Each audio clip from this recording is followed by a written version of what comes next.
кумадир, дай-ка мне такой план совпомнение, такой план совпомнение, точь-мочь, кумадир, вспомнение, вишке кума, кумадир. Здравствуйте, дорогие друзья!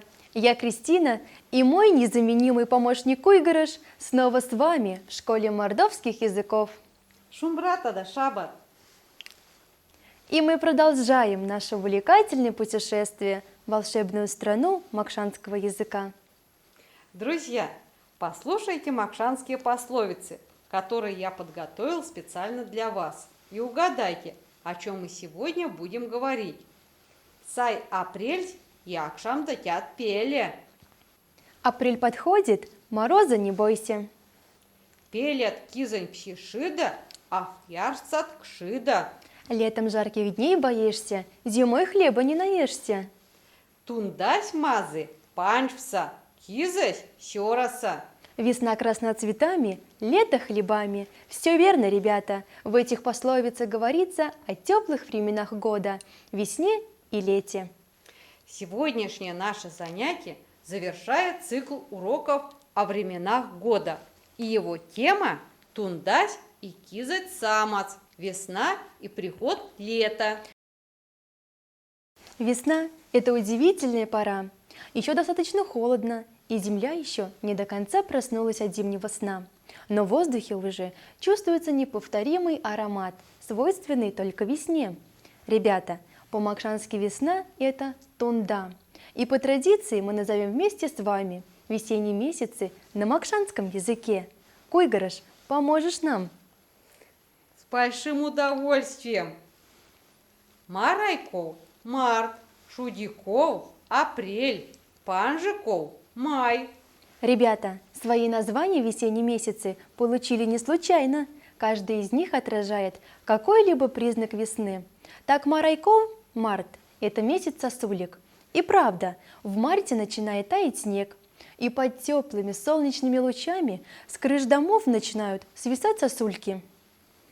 Шудиков – апрель, это месяц половодья. В это время начинает трескаться лед на речках. Вода выходит из берегов, и начинается половодье. Панжиков – май – это месяц цветения, когда все вокруг зеленеет, на деревьях распускаются почки, начинают цвести черемуха, яблони и другие деревья и кустарники. Молодые листочки и цветы радуются солнцу и распускают навстречу свои лепестки. Именно весной радостно начинают петь птицы, а весенний дождь уже не такой мрачный, как осенью. Ребята, назовем вместе с вами слова, которые ярко характеризуют весну.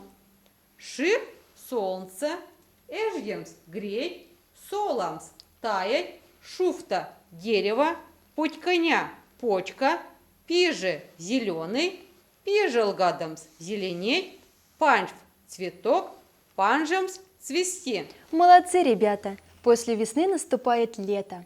Это пора созревания растений, роскоши и аромата прекрасных цветов, теплых вечеров, прогулок по парку.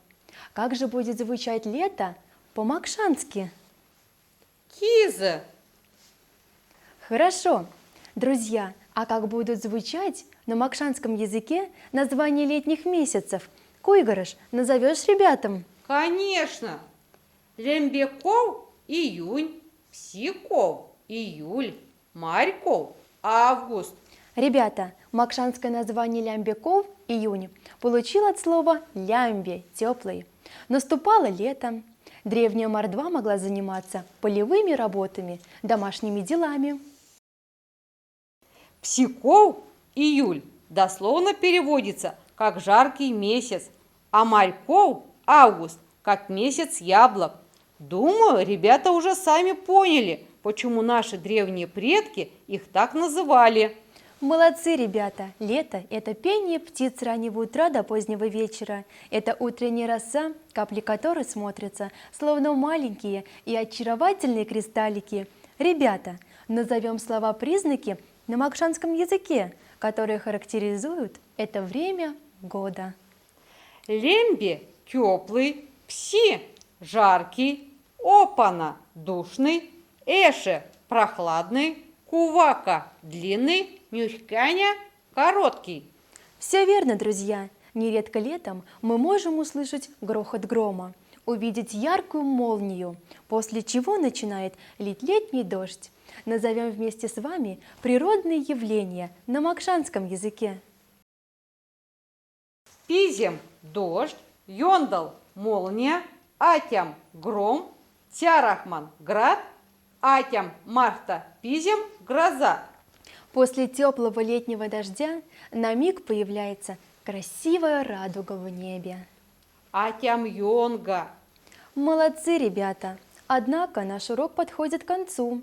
Мы сегодня славно потрудились, выучили макшанские слова, называющие весенние и летние месяцы, слова-признаки, характеризующие эти времена года с разных сторон, а еще явления природы.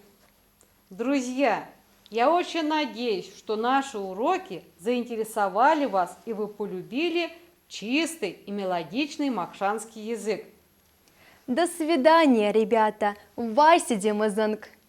Неемазан, кельга маялга, уля да шумбрат. Кума дерем бисенза, точь мочка мадерем бисенза, вишке кума дерем бисенза.